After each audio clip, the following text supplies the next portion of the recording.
Orang Jadi berbondong-bondong mirip ke situ. konser Ari Lasso itu ya di Banjarmasin itu ya, Saranjana itu. Ya, Hampir mirip itu ya. kalau diselusuri mungkin bisa gitu ya Mbak Via ya. Ya begitu. Suatu saat nanti dengan tim Malam Mencekam misal ke sana, berani Timnya nggak? aja yang ke sana, saya ngasih denahnya aja kalau gitu.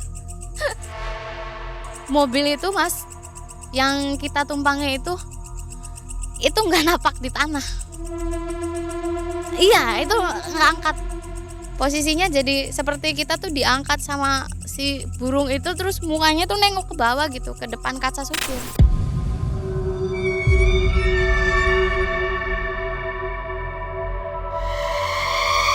Dari situ saya down.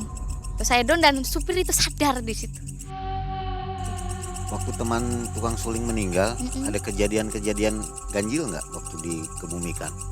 Gotong itu kan sempat pimpinan juga ikut ngegotong gitu kerandanya menuju ke pemakaman itu. Begitu langkah pertama katanya kakinya tuh seperti ada yang megang, seperti kita tuh nggak boleh ke sana gitu. Bener-bener susah sampai ganti 3 orang waktu itu.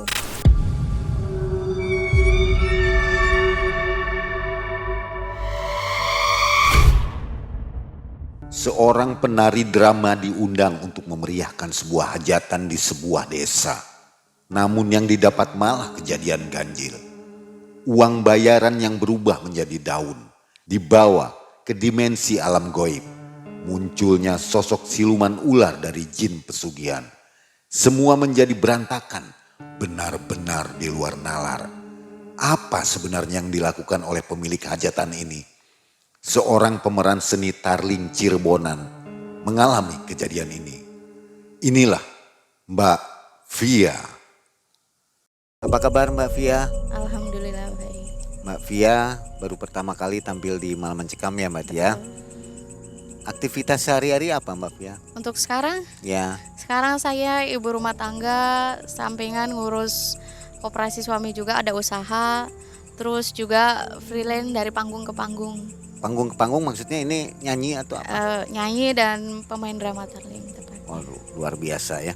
Baik Mbak Via, hari ini akan berkisah kepada kita Ya. kejadian nyata di tahun 2015 ya. 15, betul. Ini kejadiannya di daerah perbatasan Jawa Barat. Jawa Barat dan Jawa Tengah. Ya, saya rahasiakan aja ya. Iya. Mbak Via Iya. menyaksikan atau mendapatkan pemilik atau apa namanya? Tuan hajat ya, biasa dibilang. Apa disebutnya itu? Tuan hajat. Tuan hajat Iya. yang punya hajat ya, Betul. melakukan pesugihan begitu ya, kepergok oleh Mbak Via. Iya. Seperti itulah kira-kira Betul. kisahnya.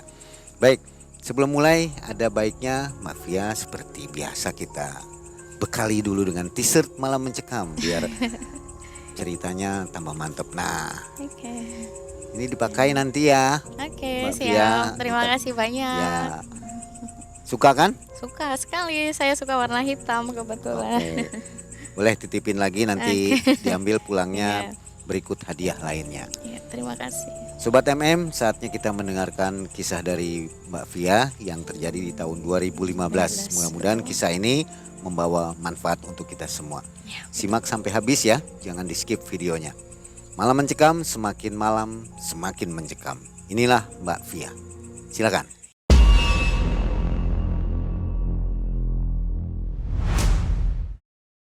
Waktu itu saya dipanggil satu grup drama Tarling itu di perbatasan Cirebon, ya Jawa Barat, Jawa Tengah lah waktu itu. Pertama dari Medan juga kurang memungkinkan di sana rupanya untuk orang-orang penonton itu banyak kumpul itu kurang memungkinkan. Yang kedua kejanggalan itu dari si Tuan Hajat. Di sana itu saya dipanggil itu untuk memeriahkan acara pernikahan.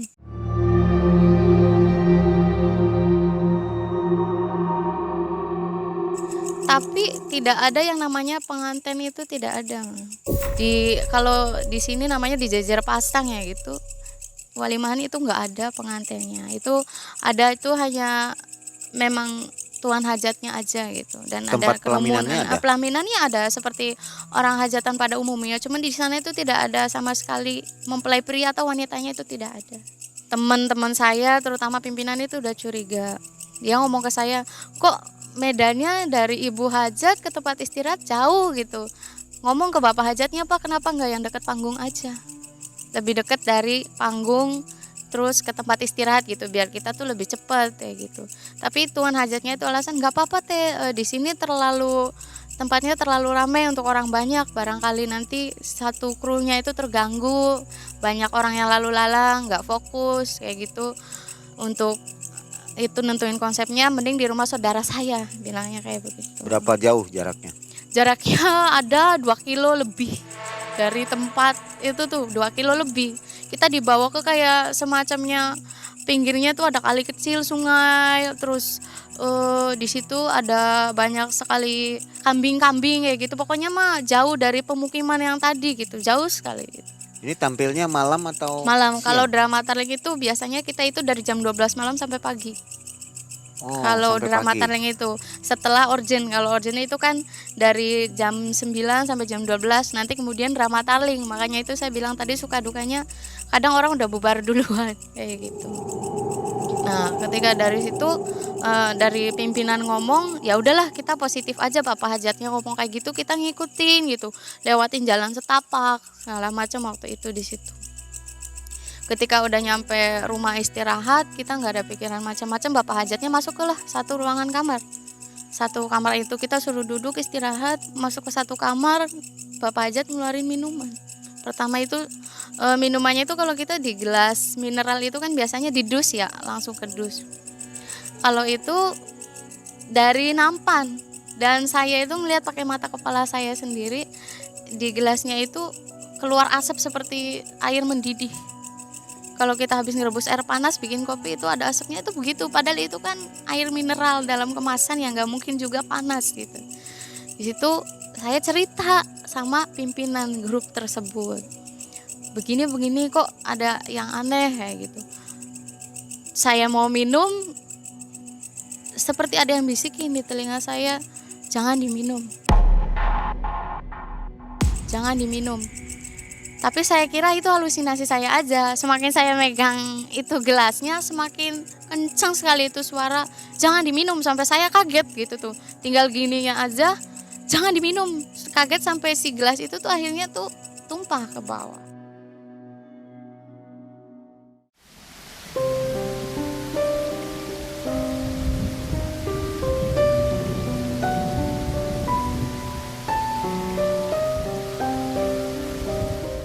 Habis kejadian itu terus teman-teman saya ngomong, Via kenapa nggak seperti biasanya, muka saya pucat sebagainya katanya, tangan dingin semua. Nggak apa-apa, saya bilang kayak gitu, mungkin sayanya aja yang lagi kurang enak badan, punggung berat, dan nggak tahu mungkin hanya saya yang merasakan aja atau gimana, saya nggak ngerti emang. Habis itu saya nyari lap kain gitu kan buat ngeringin si tumpahan air tadi, saya cari dapur. Saya cari dapur, yang saya dapat itu satu ruangan paling ujung mentok. Di dalam situ tuh saya buka sedikit, itu tuh ada bapak hajatnya. Lagi madep ke belakang ke tembok. Dia sambil sujud gini sambil nyembah-nyembah keris, dan di situ banyak banget itu yang namanya sajen-sajen bunga-bunga. Auranya juga lain. Saya kaget, sempat mau lari tapi nggak bisa. Abis itu pengen teriak sekenceng-kencengnya gitu, ini apa gitu, tapi nggak bisa saya ucapin, seperti ada yang ngunci mulut saya. Setelah saya ngelihat si bapak hajat itu nyembah keris, saya langsung ngomong sama pimpinan, saya lari. Di dalam hati saya baca apa yang saya bisa, baca ayat kursi semacamnya kayak gitu. Baru saya tenang, baru saya bisa menyampaikan sama si pimpinan itu. Tadinya saya juga kaku banget mas, untuk menyampaikan aja tuh ngomong susah sekali. Sampai pimpinannya bilang kamu kenapa kayak gitu, sempat khawatir sama saya. Setelah saya udah tenang dulu, kata pimpinannya bilang kayak begitu, baca-bacaan dulu istighfar apa kayak gitu. Untungnya waktu saya cerita sama pimpinan itu, si bapak hajatnya itu nggak tahu dan belum nongol, masih di dalam kamar tersebut.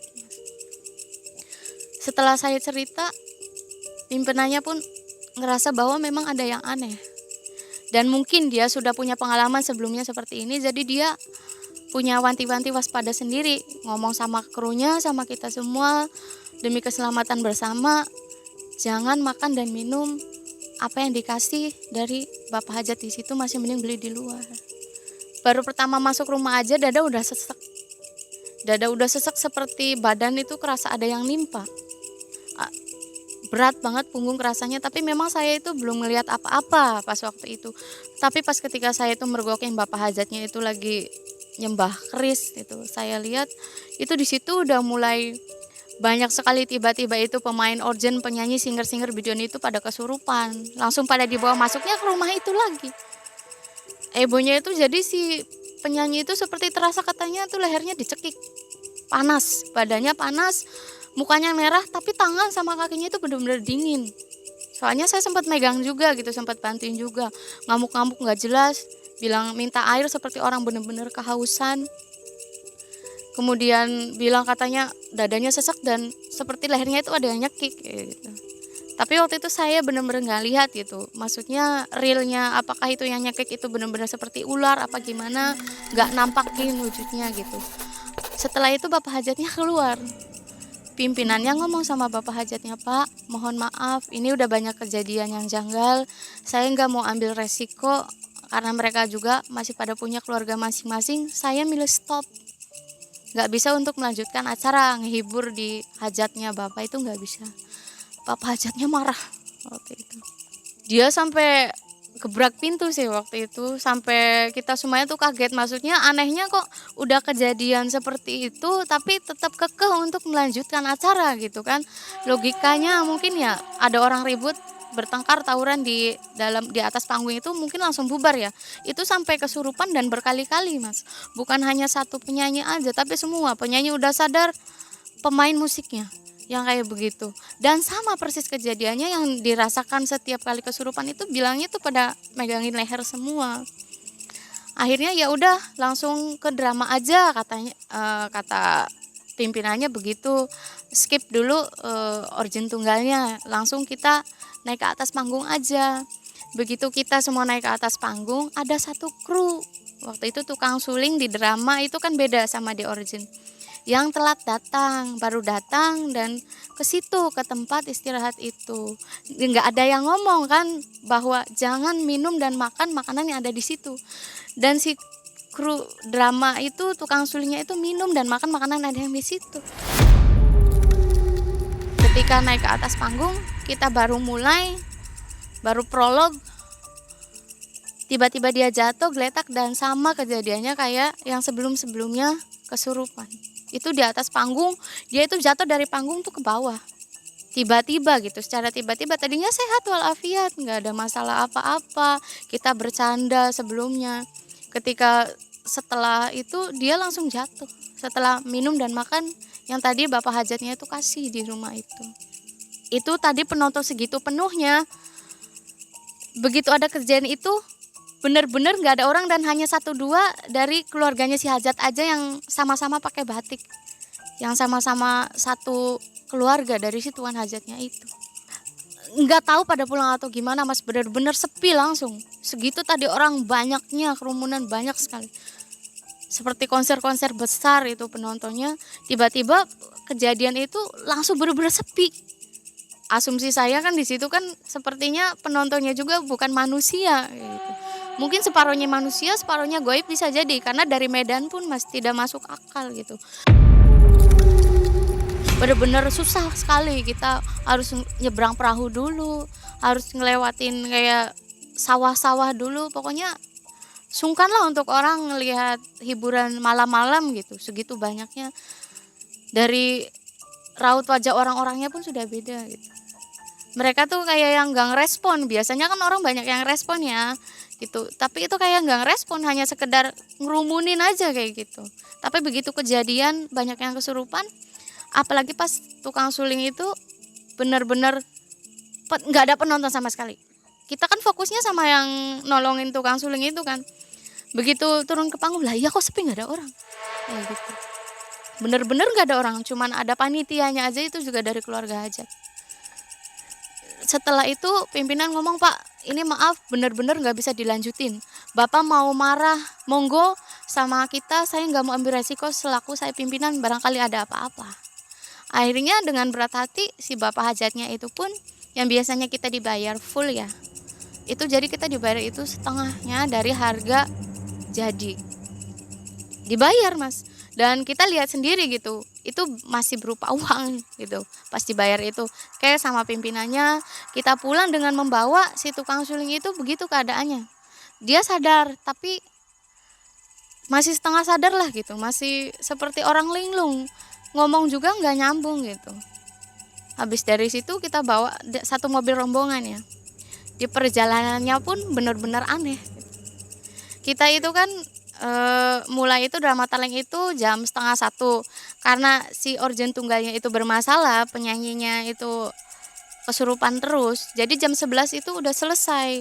11:30 pemain drama naik kan ada kejadian lagi. Ada kejadian lagi 12:30 kita pulang. Jam 1 lah beres dari situ setelah selesai pembayaran. Jam 1 itu kita pulang rombongan. Pulanglah kita dari situ. Si supirnya pun gitu nggak seperti biasanya pas ketika pulang. Dia kayak setengah melongo, diajak ngobrol sama saya waktu itu kan di pinggirnya supir, posisinya seperti mobil helep-helep minibus pada umumnya gitu. Saya di pinggirnya sopir. Biasanya kita ngobrol tektok, dia tuh diem aja seperti orang lamun. Dan kita tuh dibawa muter-muter ke situ lagi, nggak ada rumah sama sekali. Pohon bambu, jalannya jalan setapak yang cuman bisa dilaluin sama satu mobil aja, satu kendaraan. Dari jam 1 sampai jam 3 masih di situ aja kita itu. Dan di dalam mobil itu dibikin heboh sama si tukang suling itu begitu lagi. Kesurupan dan sempet itu sampai dia tuh nggak bernapas gitu. Jadi kita di situ panik, gimana caranya kita nyelamatin nyawanya si tukang suling itu gitu. Satu supirnya kayak begitu, nggak bisa diajak ngomong sama sekali, nggak jawab sama sekali Mas, tapi dia nyetir, suruh berhenti dia berhenti. Oke berhenti dulu, pimpinannya bilang kayak begitu. Di tengah jalan, tengah hutan. Inisiatif saya ngomong sama pimpinannya, bos gimana kalau kita itu zikir bareng aja di dalam mobil, karena memang udah kacau pikiran, nggak bisa kemana-mana Mas, nggak ada rumah, nggak ada yang bisa dimintain tolong, HP pun sama sekali nggak ada sinyal, semua serahin semuanya, karena semuanya juga udah pada nangis, bukan saya aja gitu. Ini kita bisa pulang enggak dari sini, sedangkan keadaan yang satu kita kasihan juga sama tukang suling, harus benar-benar cepat ditangani secara medis maupun non medis gitu. Karena kasihan dia juga punya keluarga, menyangkutnya nyawa juga gitu, karena pernapasan gitu. Dia ngerasa seperti benar-benar dicekik, nggak bisa nafas waktu itu. Akhirnya pimpinannya pun astagfirullahalazim, baru dia baca istighfar. Iya bener, ayo sama-sama kita zikir bareng gitu. Di dalam mobil kita zikir dulu. Tapi saya minta zikirnya itu sambil mendingan matanya merem aja, karena saya takut ada hal-hal yang nantinya terlihat sama kita, kemudian ada lagi lah yang kesurupan. Saya takut begitu Mas, ini kita zikirnya sambil tutup mata. Kecuali si supir itu, Mas tolong zikir ya, dia cuman gini aja Mas, bengong, tapi tetap sambil megang kemudi. Itu kan bahaya banget, dan di situ nggak ada yang bisa naik mobil, nggak nyetir mobil itu nggak ada selain si supirnya itu. Makanya kita bingung banget. Yang lain zikir di dalam mobil itu sambil merem gitu. Saya penasaran gitu, karena saya ngerasa ada yang aneh pas kita zikir itu. Dari depan mobil itu seperti kayak ada cahaya yang nabrak gitu. Kayak bulan itu tambah deket ke kita, ke mobil kita itu. Terang banget, bener-bener terang banget. Tapi bentuknya tuh seperti bulan gitu. Pas nabrak mobil kita di situ, Allahu Akbar. Satu mobil itu histeris. Karena satu takutnya kecelakaan, masuk jurang atau bagaimana, pikirannya udah kemana-mana Mas. Si supir bener-bener nggak bisa diajak komunikasi. Setelah itu tuh seperti kayak petasan meletus gitu tuh. Seperti petasan meletus yang bener-bener bikin budek telinga. Abis dari situ saya beraniin buka mata gitu. Saya penasaran. Setelah saya ngelihat cahaya itu ya bener-bener nyilauin mata, nggak bisa kita kalau buka mata itu lihat cahaya itu. Saya ngelihat mobil itu Mas, yang kita tumpangnya itu nggak napak di tanah. Iya, itu keangkat dan muka seperti burung Garuda apa burung Raja Wali gitu, mukanya itu nengok ke arah kita, ke depan itu, ke supir. Posisinya jadi seperti kita tuh diangkat sama si burung itu, terus mukanya tuh nengok ke bawah gitu, ke depan kaca supir.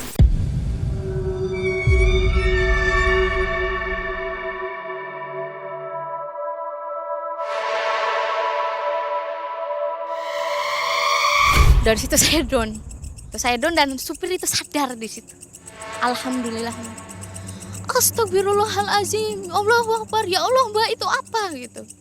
Yang belakang sih udah nggak berani ngelihat semua, posisinya udah nggak berani ngelihat, udah nunduk ini semua. Udah pasrah lillahi taala, itu kejadiannya nanti kedepannya seperti apa benar-benar kita itu udah pasrah. Dari situ habis supir itu ngelihat situ, dia sadar, pegang kemudi normal, itu tiba-tiba kita udah kayak di jalan raya aja. Bener-bener di jalan raya. Waktu itu di depan pasar, saya ingat sekali itu. Jam 4 itu tiba-tiba tuh kita ada di depan pasar jalan raya. Dan kebetulan samping sebelah kanannya itu masjid besar.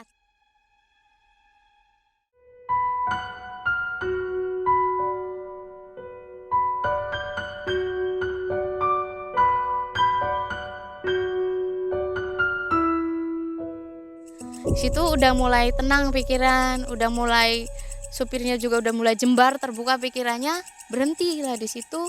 Si tukang suling itu kita bawalah ke dalam sama krunya semua itu di dalam masjid itu.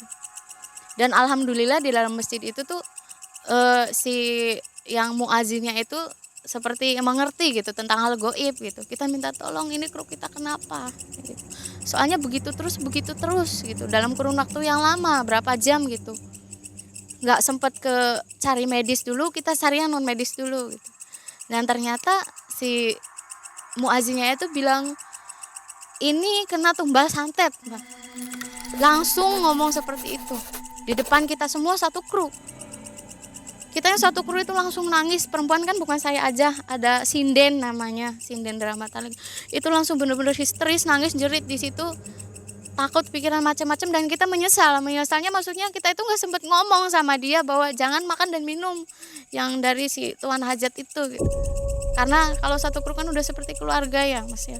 Saya juga waktu itu sangat menyesali, udah seperti ayah saya sendiri gitu saya anggapnya. Dari situ muazinnya bilang seperti itu, saya sih kata muazinnya bilang udah dikasih air si bapak itunya, saran saya dibawa ke medis aja dulu, Mbak. Barangkali juga ada masalah-masalah medisnya juga gitu, biar cepat bisa ditangani.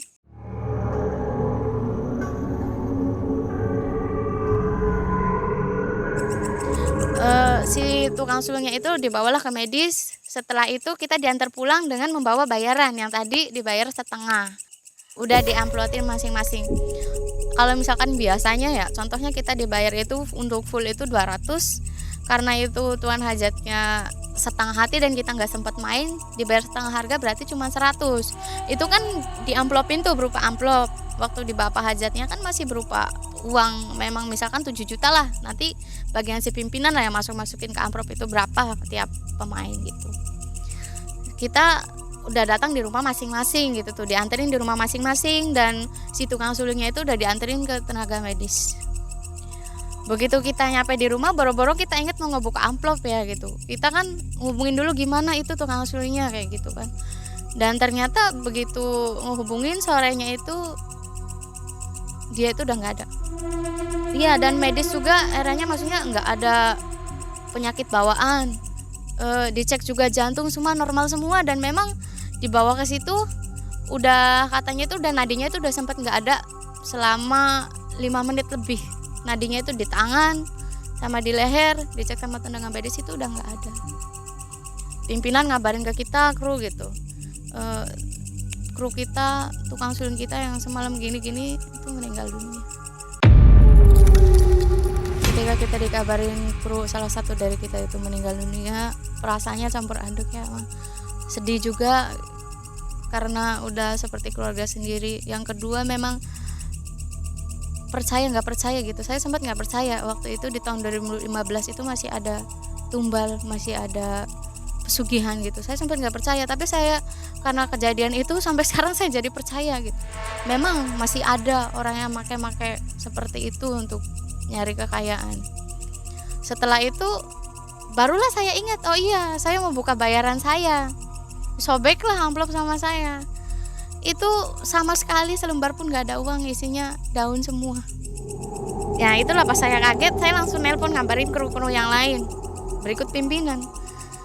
Apakah saya aja gitu yang ngalamin? Ternyata semua pun begitu.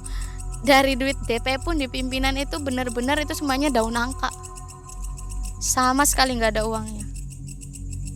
Akhirnya kita ketemuan lah rembukan di situ setelah kita itu ngelayat di si kru tukang suling itu.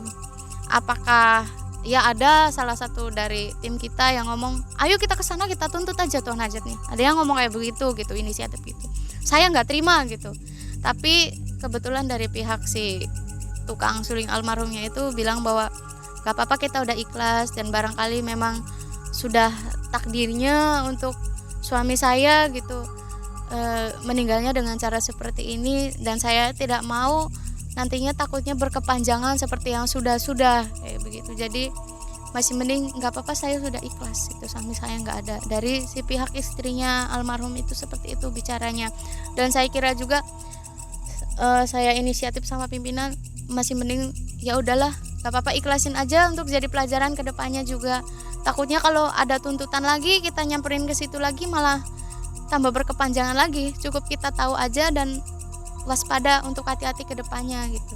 Waktu teman tukang suling meninggal, ada kejadian-kejadian ganjil nggak waktu dikebumikan? Waktu dikebumikan itu yang pertama, tapi saya nggak mau ngomongin sebenarnya orang yang sudah meninggal ya, makanya cuman ini sekedar cerita pengalaman aja. Yang pertama itu yang gotong itu kan sempat pimpinan juga ikut ngegotong gitu kerandanya menuju ke pemakaman itu. Begitu langkah pertama katanya kakinya tuh seperti ada yang megang, seperti kita tuh nggak boleh ke sana gitu.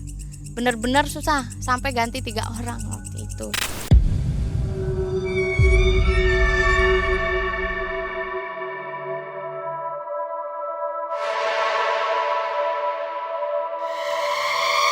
Cuman si pimpinan itu nggak mau ngomong bahwa dia tuh ada kejadian ganjil itu, ngomongnya cuman ke saya sama ke almarhum ayah saya aja.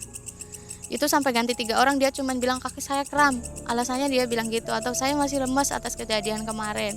Padahal cerita sama saya sama ayah saya itu benar-benar katanya seperti ada yang megang, ada yang narik kakinya, itu nggak boleh dia ngangkat keranda gitu. Kayak gitu sampai 3 kali, 3 orang. Terus orang dari remaja masjid situ yang ikut ngegotong baru itu bisa kita ke pemakaman. Waktu itu kejadian ganjilnya tuh seperti itu. Dari situ karena keluarganya juga sudah mengikhlaskan gitu, dan pimpinan grup kami pun ada rasa takut dan khawatir kalau misalkan kita untuk menuntut sama si tuan hajatnya itu gitu.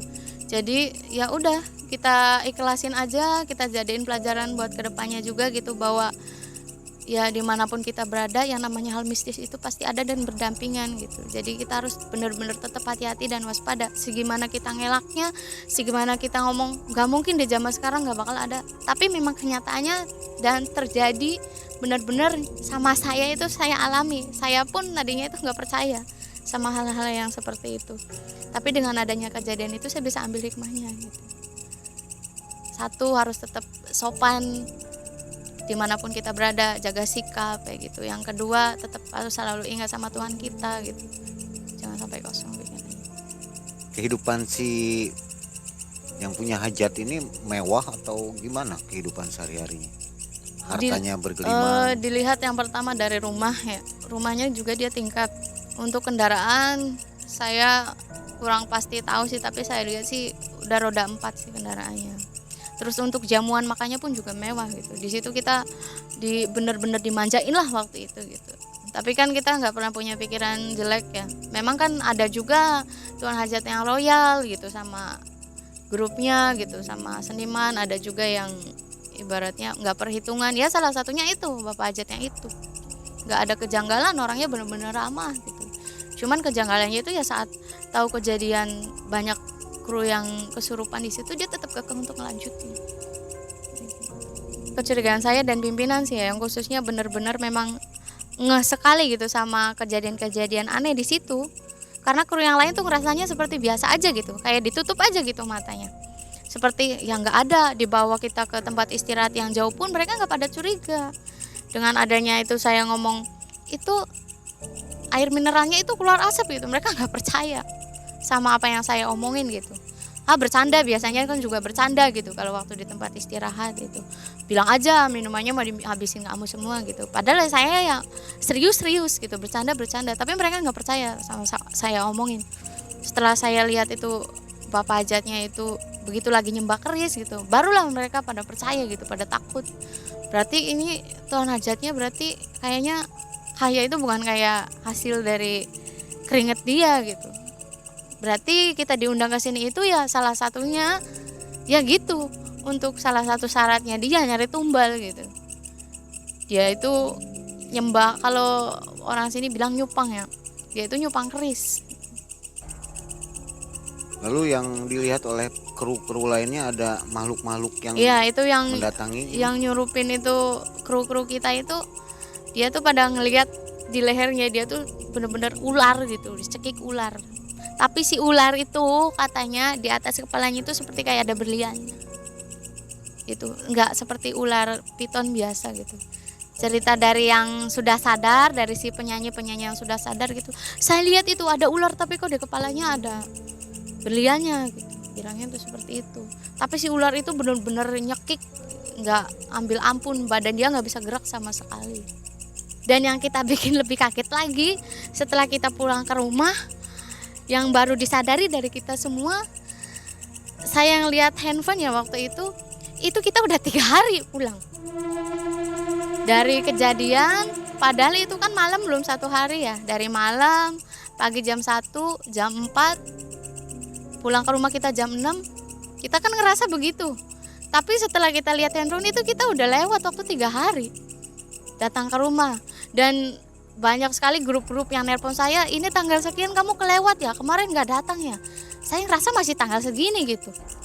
Misalkan tanggal 26, saya ngerasa masih tanggal 26, 27 paling kan paginya. Itu saya udah ke tanggal 30 baru sampai di rumah. Jadi 3 hari berarti kita di situ berturut-turut waktunya. Tapi yang saya rasain itu dan kru yang lain itu hanya malam sampai pagi aja. hanya 1 malam. Hanya 1 malam. Artinya ini masuk ke dunia lain ya. Iya, bisa jadi begitu, dugaan kita semua itu seperti itu gitu. Makanya benar-benar pada kapok semua, nggak ada yang, ada satu kru yang ngusulin, ayo kita kesana lagi, kamu mau begitu lagi gitu. Sampai sempat mau berantem gitu sama pimpinannya, debat gara-gara masalah itu. Ya mungkin saya juga mengerti perasaan kru yang lain tidak terima gitu ya, karena begitu ini bisa dituntut gitu. Udah nggak usah, daripada berkepanjangan, lebih baik ya udah jadiin pelajaran aja. Sampai sekarang saya kalau dipanggil di daerah situ, saya kapok sama penyanyi-penyanyi yang lain itu, pikir 2 kali 3 kali. Saya penasaran dengan lingkungan kampungnya itu. Iya. Padat nggak? Nggak ada, Rumah-rumahnya. rumah itu bisa dihitung. Kalau dari kecamatan itu jauh ke rumah dia. Oh, jauh sekali. Samping tambak, samping sawah, tambak lagi, sawah lagi, bener-bener nggak ada penduduk. Warung pun bisa dihitung 1, 2 dan jauh jaraknya sekali. Jadi nggak mungkin lah kalau Nggak penonton mungkin itu kalau penonton sepadat banyak itu. itu. Adapun mungkin hanya beberapa gelintir orang gitu ya, paling puluhan, nggak sampai bener-bener padat kayak konser besar. Susah, jalan pun susah, bener-bener dipenuhi banyak orang. Jadi keadaannya panas, sesek gimana, jadi campur aduk sama, ya mungkin campur aduk sama manusia setengah jadi-jadian juga waktu itu. Karena dari Medan juga sama sekali nggak memungkinkan orang Ini jadi berbondong-bondong mirip ke situ. konser Ari Lasso itu ya di Banjarmasin itu ya, Saranjana itu. Ya. Hampir mirip itu. Ya. Kalau diselusuri mungkin bisa gitu ya Mbak Via ya. Ya begitu. Cuman Karena Mbak Via nggak sempat balik lagi ke sana. Ada orang Jangan. yang penasaran Iya. maksudnya. untuk Ya ada ngecek satu lagi. kru yang penasaran kekeh, tapi dia ditahan sama pimpinan gitu. Jangan, takutnya kayak kejadian salah satu dari kru kita juga kayak begitu kan. Sakitnya non medis, tiba-tiba pulang bangun dari situ, sorenya langsung meninggal dunia. Ya memang yang namanya usia nggak ada yang tahu ya Mang. Tapi kalau kitanya hati-hati waspada mah mending aja kayak begitu kan. Makanya nggak ada yang berani juga untuk menuntut tuan hajatnya pun nggak ada yang berani. Masuk media nggak? Masuk koran gitu? Saya kurang tahu. Nggak tahu ya. Tapi benar-benar heboh sih, dunia jagat seniman hiburan itu benar-benar heboh waktu itu, karena kejadiannya tuh dari hal-hal mistis yang dialami sama para seniman sih yang parah ini sih. Masih ingat jalan ke sana? Masih Masih ingat. sampai kapanpun saya nggak akan lupa. sampai kapanpun saya nggak akan lupa itu. Jadi Mungkin suatu saat nanti dengan tim Malam Mencekam misal ke sana, timnya berani aja yang ke sana, saya ngasih denahnya aja kalau gitu. awalnya itu dapat order dari siapa, Mbak Fia? Kalau saya hanya sebatas kru ya, biasanya itu dikabarin sama pimpinan itu hanya sebatas lewat HP gitu. Via tanggal sekian main drama ya, begitu kan. Cuman yang saya dengar cerita setelah kejadian itu, pimpinannya cerita itu dia itu dapat dari media sosial. Dan ketika ditelusuri sama dia itu dia penasaran ya, bukan pimpinannya sih, lebih ke ponakannya, saudaranya. Mana sih media sosialnya si tuan hajatnya itu gitu. Itu dicari itu nggak ada, Mas. Dan di telepon, nomor teleponnya itu bukan pakai WhatsApp ya, dulu 2015 pakai nomor HP biasa GSM. Itu nomornya itu tidak terdaftar. Nomor tuan hajat itu tidak terdaftar. Dan di situ dengar-dengar dari si pasar ya, pasar yang di situ, begitu kita ada di pasar itu banyak cerita dari orang pasar ternyata. Udah nggak biasa katanya kalau main di daerah itu udah nggak biasa. Maksudnya biasa ya, lumrah. Kalau ada kejadian-kejadian aneh itu udah nggak diherankan lagi. Banyak pedagang-pedagang kayak macamnya pedagang mainan ya. Kalau ada orang hajatan aja gitu, banyak pedagang yang ke situ ternyata nggak ada yang hajat. Itu udah ngedenger suara kayak macam jaipongan, lenong dari jauh, disamperin ternyata nggak ada yang hajatannya. Itu banyak kejadian di situ, orang diputer-puterin di situ.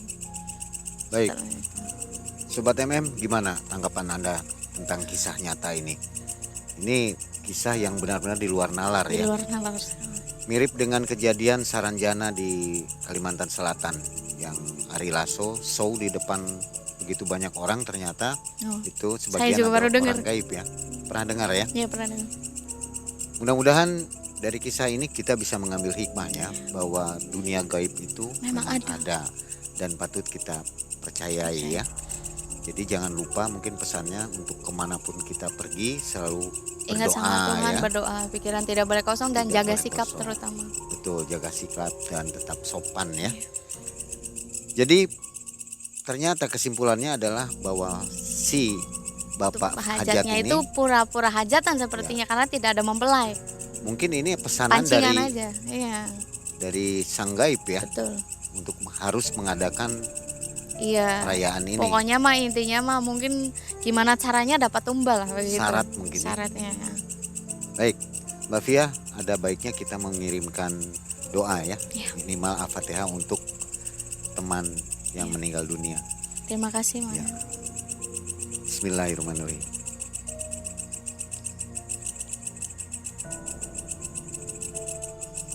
Amin.